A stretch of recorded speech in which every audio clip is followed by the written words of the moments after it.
Hey everyone, I'm getting ready to pull the outdrive off my boat today. I'm getting ready to put it away for the winter and I want to do the yearly inspection on it. So anyhow, this is a DPS D1 drive. Now my workshop manual states it's for the SX DPS and four-wheel drive units, and it's actually the same removal procedure for all of these, so hopefully this helps several folks. So anyhow, the reason you want to do this, up here up top you have your U-joint assembly, you have your gimbal bearing, you have your U-joint shaft bellows, and basically you want to inspect those every year to make sure you don't have a problem starting to occur, which can then lead to bigger problems in the future. So anyhow, it's actually fairly simple to get this drive off. There's just a few things you need to disconnect, but you also do need to make some type of stand to support the weight of it. So anyhow, I'll kind of go through some tips on making the stand, and then we'll get the drive unit off. So when you make your stand, the best thing to do is just go get, a furniture dolly. I think I got this one at our local Harbor Freight, but if you don't have one of those nearby, you can get them on Amazon. I'll find a link and post one below. But this one is actually about 30 inches long and 18 inches wide, and that seems to be just about the perfect size to allow the skeg to lower in there. And then, of course, you just need to get some 2x4s and take some measurements and build your stand. Now, some hints on when you do that. I leveled my cab plate, and I actually have the nose of my boat all the way down. I have my trailer dolly wheel all the way down, and that gives me I got about an inch here. And actually I also have my boat sit so low that I have some jack stands holding it up. But anyhow, what you then want to do is when you take your measurements to build your stand is you want it to basically just barely fit under there. And now what this will allow me to do is when it's time to actually take that off, I will raise the nose of the boat a little bit, and I'll allow this to start accepting some of the weight. I don't want to have too much weight on it or else I won't get these pins out. But anyhow, when it's perfectly level like this and almost, just a direct inline fit, it will make reinstalling the drive much simpler. All right, just another view. Now to slide this under there, you're going to need to trim your drive up a little bit and then slide the dolly underneath. And of course you can see I have the props off. You'll need to take the props off to do this. I did not film that, but I do have another gear oil change video out there I'll provide a link to that shows how to do that. And with the Duo Prop, you do need a special tool to get that off. All right, so I have a trim switch back on the transom. If you only have one at the helm, you'll probably need a partner here. That way you don't accidentally crush something.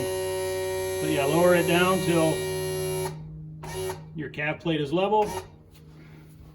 And then position this where it looks like it'll accept most of the weight right over the drive there. Okay, the first thing you need to do to get the drive off is remove this cover, and there's just 5 bolts holding it on. 2 here, 2 on the other side, 1 in the back. They're just 12mm bolts. And once the cover's off, you'll have access to the shift linkage assembly. You need to disconnect the shift linkage. You need to disconnect the 2 trim rams, and there's just cotter pins holding them in, and a pin you need to pull. And then finally there's 6 bolts, 3 on this side and 3 on this side under the cover that allow you then to just slide the drive right out. Now if you don't do this every year or every other year, this is where you might run into a lot of trouble, because those will corrode, especially if you're a saltwater boater. They'll corrode, they'll gall. You'll have a hell of a time getting these pins out, and you'll have a hell of a time actually sliding the drive off. So yeah, another reason to do this at least every 2 years, but I would highly recommend doing it every year to just keep an eye on things.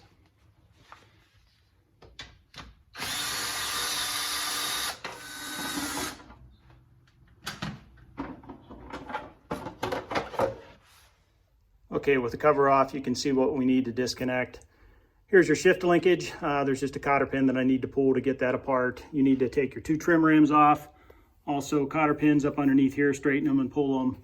And then we have you can see them 1, 2, 3. 3 on the other side. Those are the 6 bolts that need to come off. So anyhow, I'll get these cotter pins straightened and pulled. I won't bore you with watching me do that, but I'll be back when I'm done. All right, I got the cotter pins out. Now you can reuse these, but if you choose not to, make sure you get stainless steel or marine grade cotter pins, or else they'll corrode. So now let's get to removing the shift linkage. Okay, to disconnect the shift linkage, there's 2 things you need to do. There's an anchor back here. The workshop manual states that that is a 10 mil, but actually it's 3/8 on mine. So I don't know if Volvo changed something, or I actually had this in for warranty work. Maybe somebody put the wrong bolt back in. And then up here with the cotter out, this washer comes off, and then kind of push back, and boat's in neutral right now. Push back on this and you'll be able to lift this up to get that out of the way. And what you need to do is, there's a lock washer on here, or a lock nut on here. You need to take that off and then spin this off. Now, what I highly recommend you do is measure this distance or count the threads, because when you get it put back on, you want to put it back exactly where it was. That way you don't have trouble with shifting. You know, over time your shift cable may stretch, and if you do have trouble shifting, you can always come back in here and readjust this. And there's also a seal right here. It actually looks like it slid up too far on mine. They must have did that when they did the warranty work, but yeah, it's supposed to be right there, and that keeps water from getting up into your shift cable linkage, especially on salt water. That's very important. So anyhow, I'm going to measure this, take this off, take that off, take this off, and once you take the bolt out, this just slides out, and then I'll be ready to get to the trim cylinders.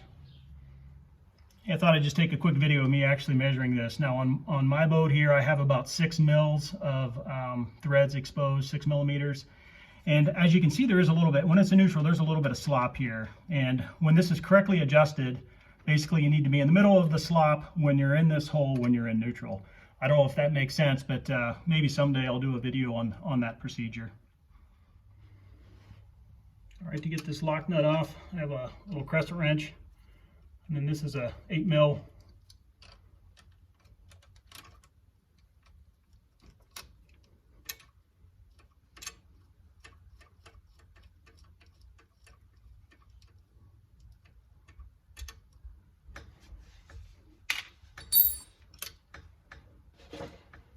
Now I need to spin this off, and I'm also going to count the number of turns that it takes for this to come off to help me get it back to where it needs to be. 2, 3, 5, 6, 7, 8, 9, 10, 11, 12, 13, 14, 15, 16, 17, 18, 19, 20, 21, 22, 23. 23 turns. I'm going to slide this off. Now I need to take this out, and I believe I'm done with the shift linkage.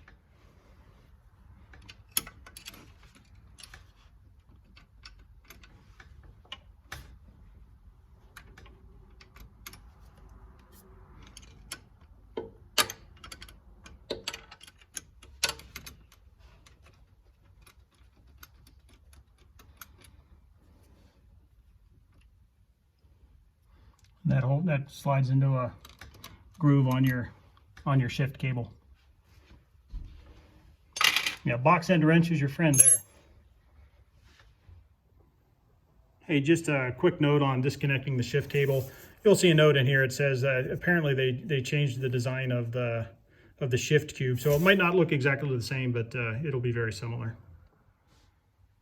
All right, now I'm on to removing the trim cylinder pins. Now, of course, the cotter pins are already out, so all I need to do is slide these pins out.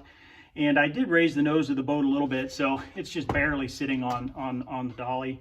You know, I can wiggle it, and that'll help me wiggle these pins out.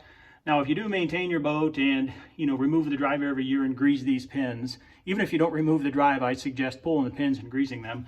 I mean, they should just come right out.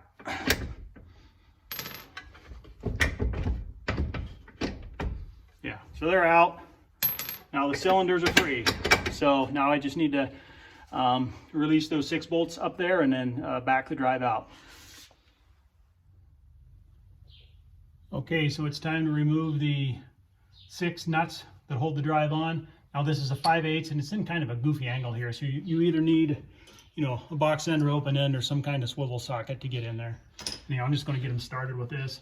And I'll come back when I have all these off. I won't bore you with this.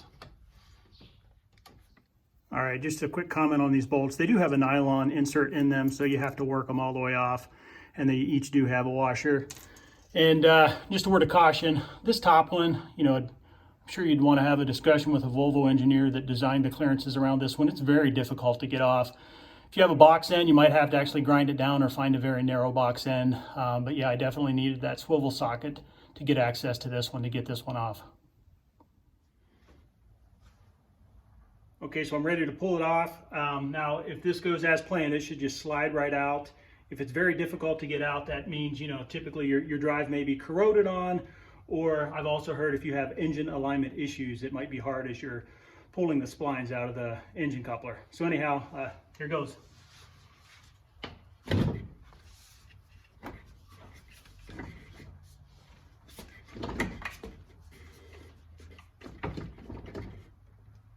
Hung up on something. There it comes. I was hung up on those bolts. Now I do have a paper towel to grab the drive shaft as it comes out. Watch your trimmer ends.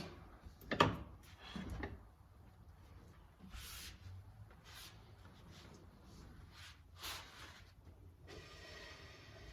right, so it's out.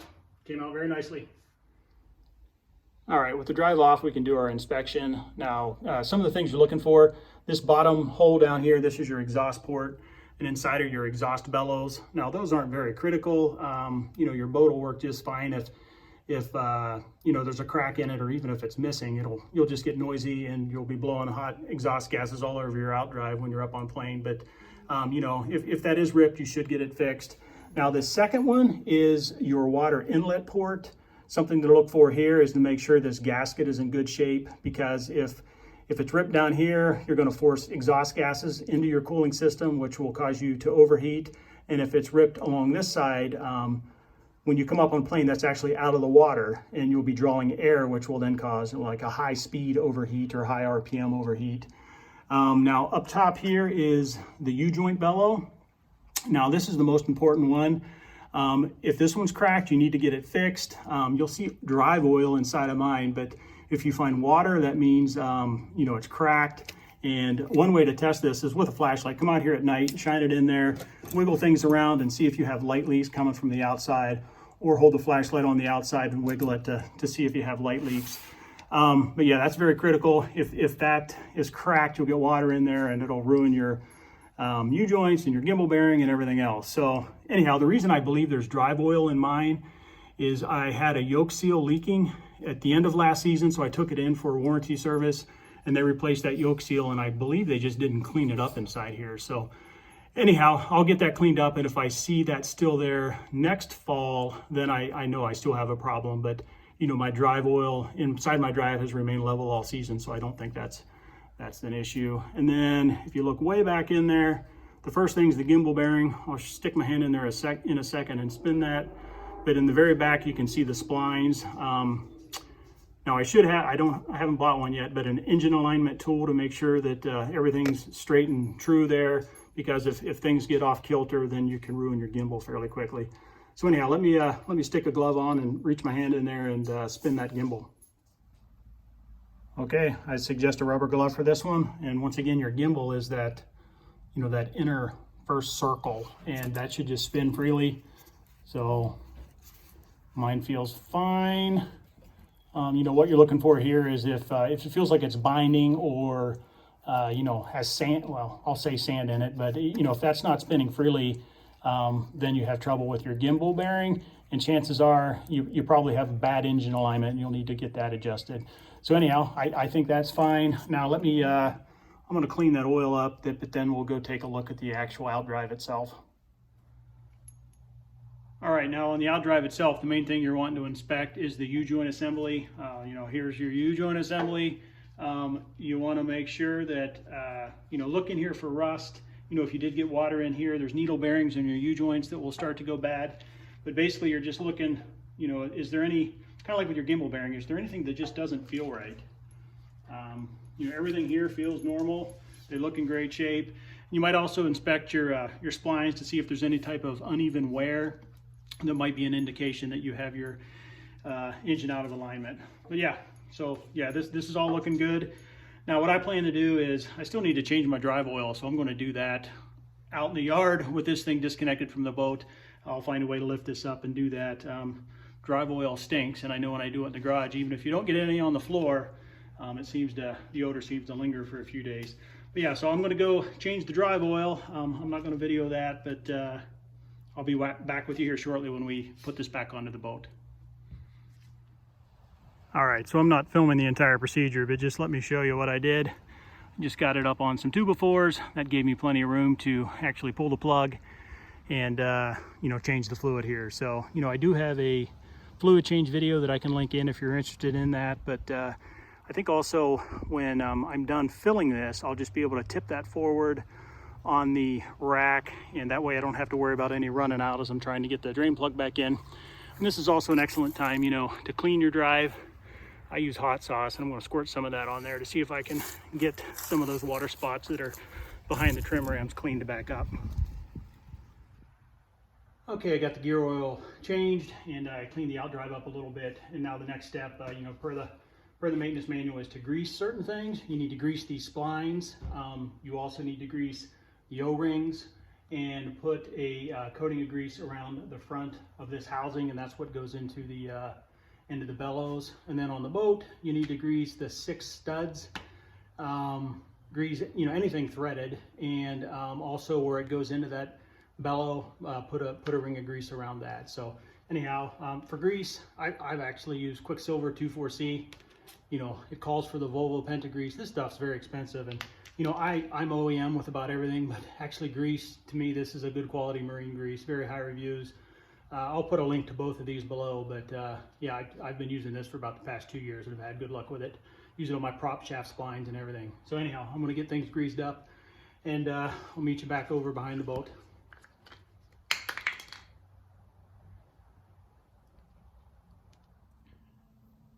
Okay, just again real quick, grease here, O-rings, splines. Now the service protocol does call for these to be greased every 24 months or every 100 hours. So yes, yeah, you need to be doing this. And then over here, yeah, the 6 studs, greased them, and then I put grease around the front of the U-joint bellow, and then I did put a little bit of grease on the shift cable threading. So now I'll put the camera back on the stand and slide this on. Okay, I'm getting ready to slide it on. Now there's a few things to be aware of here. You probably need about 6 hands to do this, but you got to guide this into the bellow. You have to lift these above the plate here, and of course you have to guide your shift cable in through the hole. So this also is where it'll come in very handy, having the front of your boat able to move up or down just in case you have to align it perfectly. Like when I was sliding it off, it did get bound on these on those studs, and I had to lift the front end. So hopefully if I can wiggle this, I can just get it on there, but we'll see how this goes.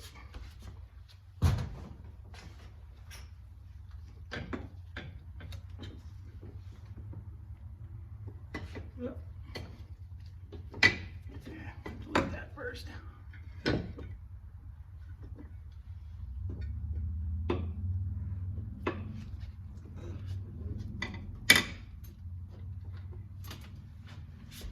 Be aware of the shift cable.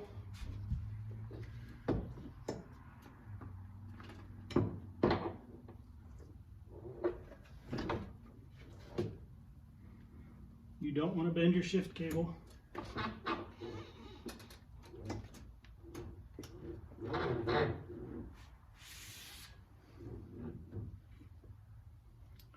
Okay, I'm going to stop here. Just one other comment. You should have your boat in gear, because you need to feed the end of your drive shaft into the splines through your engine coupler. And if your boat's in gear, either forward or reverse, you can now turn this, which will rotate your drive shaft, and that way if the peaks and valleys of the splines aren't lined up, you'll be able to slide it in.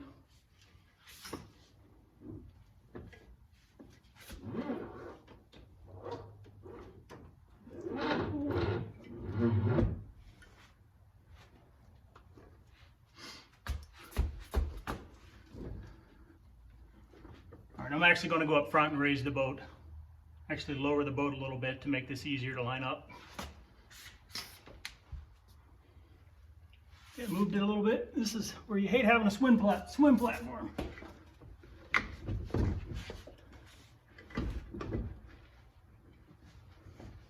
There she goes. I must have had the splines lined up. I didn't have to turn the shaft down here, but if they're not lined up and you're fighting it, it's probably because you need to turn the shaft. So anyhow, I'll get the bolts back on here, and I need to take a break 1 second. Okay, I got the 6 bolts back on. I didn't bore you with filming that, but here is the crisscross pattern they suggest you tighten those against. And over here, torque specs. First time you do it to 25 foot-pounds, and second time you do it to 50. Now, with the way they are, I can't get my torque wrench on them. You know, these aren't like set and bearing pressure or something, so I'm just gonna, you know, snug them down pretty tight, then go around and get them a little bit tighter, and I'm sure that'll be just fine. Okay, the next thing, I got to put the pins back into my trim cylinders. Now this might be another time when you wish you had a few sets of hands, but yeah, make sure you grease these up. And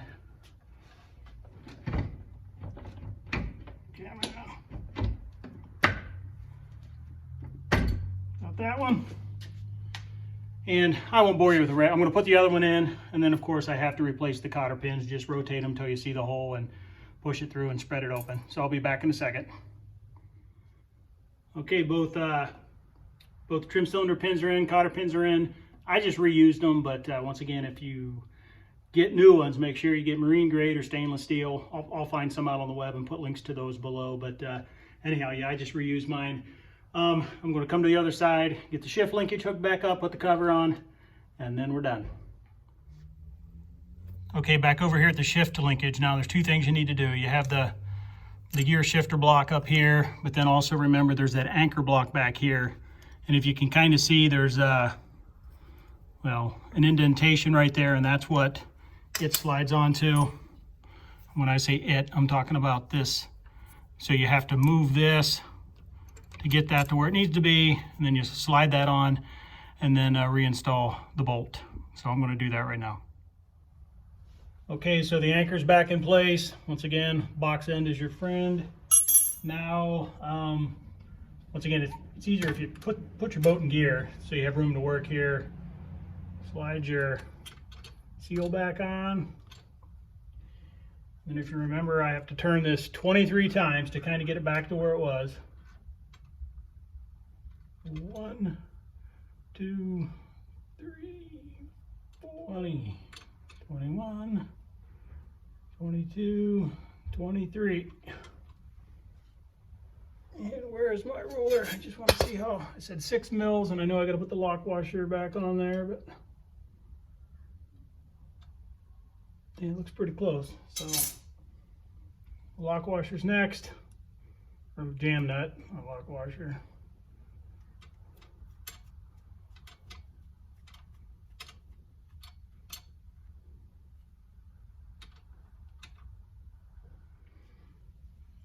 Tighten the jam nut down, get the crescent wrench on here.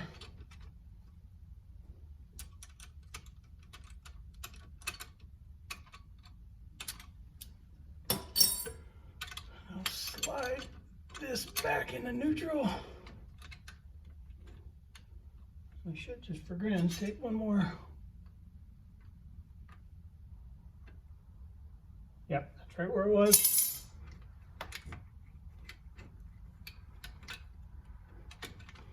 Rotate that through, the washer on, and I tell you my eyes are bad, but get that through there.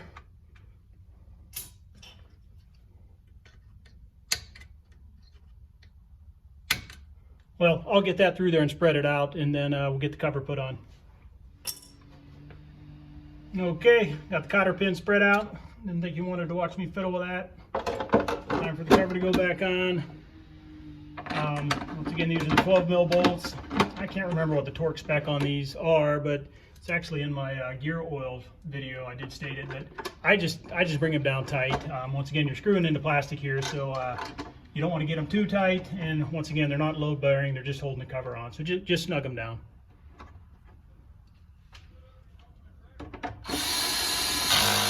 Okay, so I'm all done. I just trimmed the drive up and slid the cart out. So if you wonder how much time I had into this, if I wouldn't have been messing with the camera, probably an hour and a half, 2 hours. It's not that bad of a job.